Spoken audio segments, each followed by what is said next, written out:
Good afternoon, everyone. Joseph here. Hope you're all recovering from New Year's Eve, etc. I am. I got disgustingly drunk on New Year's Eve, but I was nice and didn't upset anybody. But I'm still recovering, so I'm very old. Now, what I'd like to talk about today is spirits, spirit phenomena. As always, the main thing I want is you to think for yourself. I know that sounds easy, but it's not. When we're young, we're told what's real and what's not real and all that sort of stuff. Now, I've had a lot of spirit phenomena and all sorts of phenomena over my life. When I was younger, I was certain that I was right about everything, partly because I'm a man, partly because I was young. And these were quite formidable experiences that healings, spirit manifestations, all this sort of stuff. And the people who were there who were much older than me told me exactly what they were. And why would I have reason to doubt them? They obviously knew a great deal more than I did, and they had experiences of things that were outside of my experience and control. But as I've gotten older, I realised that things aren't always what they seem. For example, we have television people who seem very, very skilled with talking to spirits and passing on messages in great numbers, and I think that's very, very impressive. But the question is it all spirits that are involved, or could it partly be telepathy? I'm sure occasionally it's fraud, especially in our technological age. So we need to ask questions. I'd encourage you to look at quantum physics, which I don't understand very much at all, but some of it seems to apply to this sort of thing, like particles being in two places at once, stuff like this. And I'm sure that whatever, it's this sort of principle that's behind a lot of psychic phenomena. But I don't think the things we experience are all they seem to be. And I'd encourage you to question them. And if you have certainties about things, I think that's quite worrying, because it means you've, in your mind, arrived at an answer. And there's no need to look any further or to listen to anybody else and what they might have to say. And that can be a huge problem. I think it also shows fears of things out there. We want certainties, especially younger people. And as I've got older, it's I find a certain wonderfulness in the fact that I don't know a very great deal at all. And so when something new or strange or wonderful or bizarre comes along, I find that very comforting. I'll give you a few examples out of my own experience. And you can dismiss them, or you can think about them, or you can hopefully interpret them in the light of your own understanding or curiosity, or you can disagree with me. That's fine also. I saw lots of things from when I was little. I'm sure lots of you do. Had experiences of waking up and bouncing around like a balloon against the ceiling when I was about 4. Seeing strange people who shouldn't have been there walking around. When you're young, it seems quite acceptable, a bit scary, but no more than being thrown in a swimming pool. Now, the idea of ghosts and such, that interests me very greatly.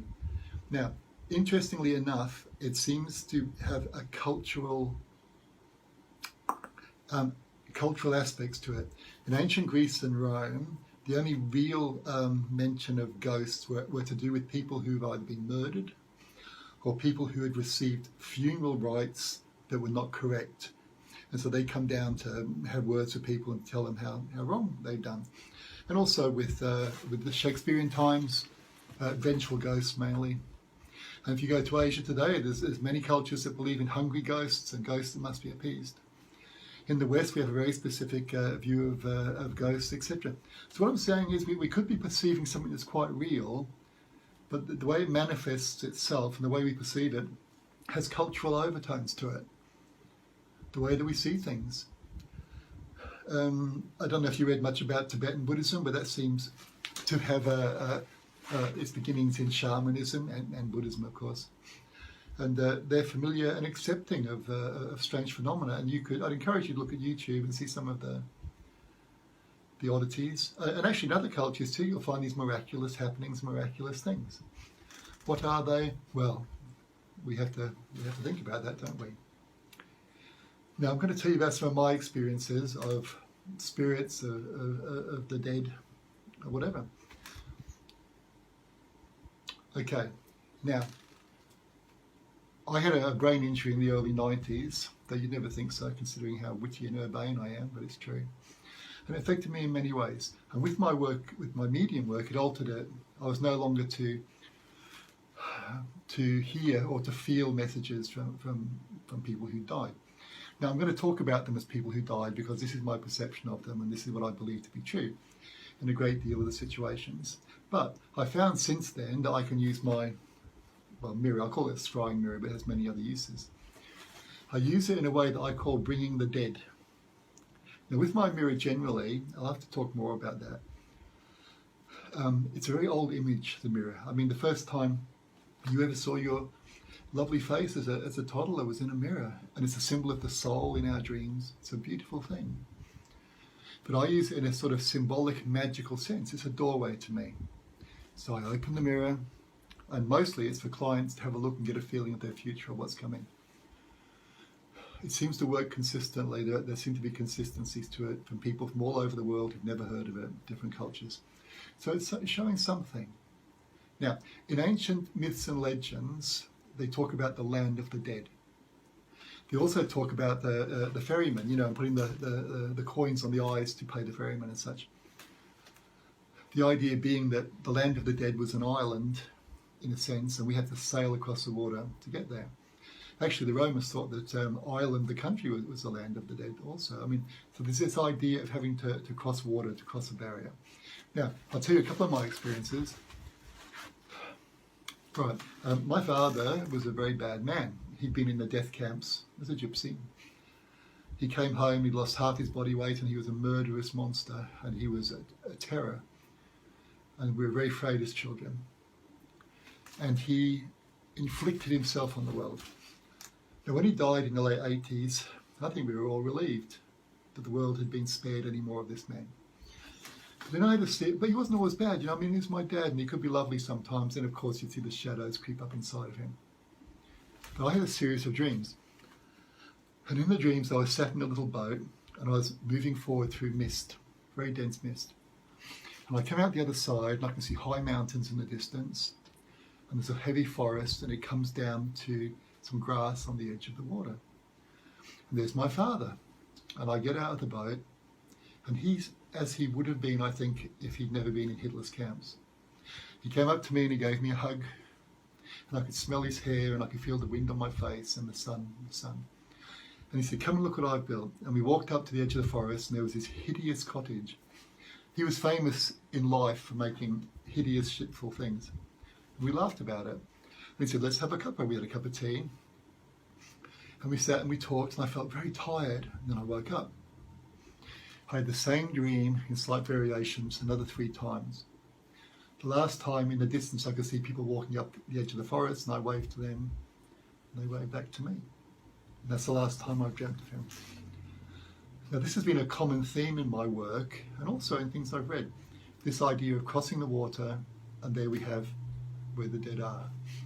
I don't think it's that easy for them to come here to our world. And if they do come here to our world, they're aware of us perhaps, but the rest of us, these things around us, they don't see them at all. It's just like a darkness. They focus on us. Okay, so I say so a lot, so please forgive me for that.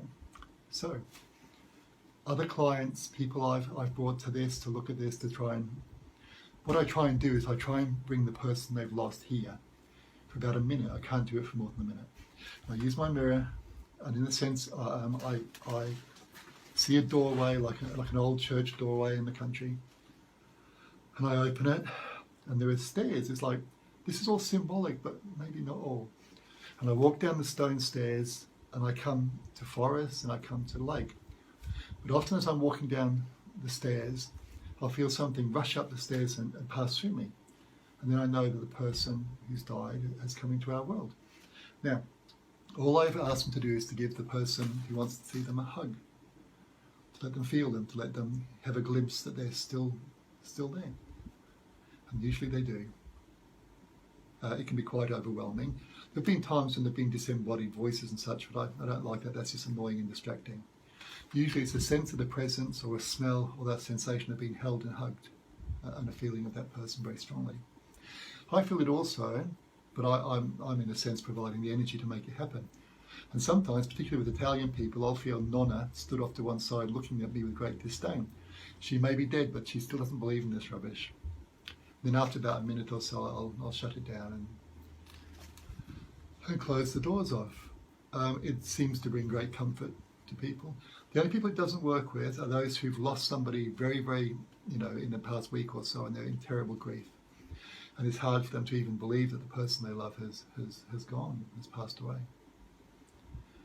This is something that's worked for me consistently for a long time. It may not work for you. There's something about it, though, that I find helpful. My perception, my feeling of that other world, it feels like a vast wilderness. It feels like Australia would have been long before it was populated by us European folk. It has a sense of peace to it. I've never seen any sort of technology there from where I've gone. No electricity, no animals pulling carts and such. But there's a sense of community and people and interaction. And whenever I've done this for Indigenous folk, it's always slightly twilight, and they'll be in a group, sometimes with a fire. And they're the only ones that have ever seen me. They'll wave to me and I'll wave back to them before I come back here. I find it very moving. Now, that being said, I think that I still know very little.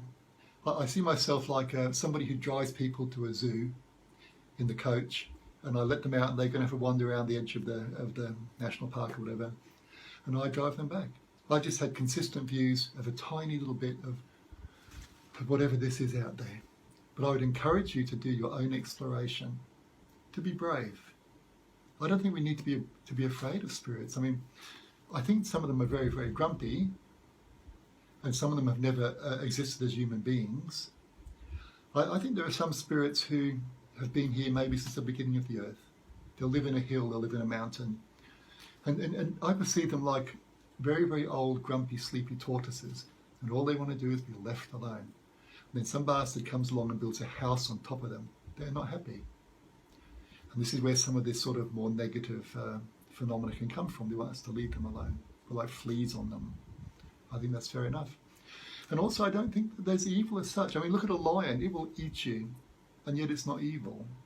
This is just part of its nature. And sometimes you come across spirits and spirit phenomena, you just have to leave them alone. It's their place. It's their whatever. So be open, try new things, and be brave.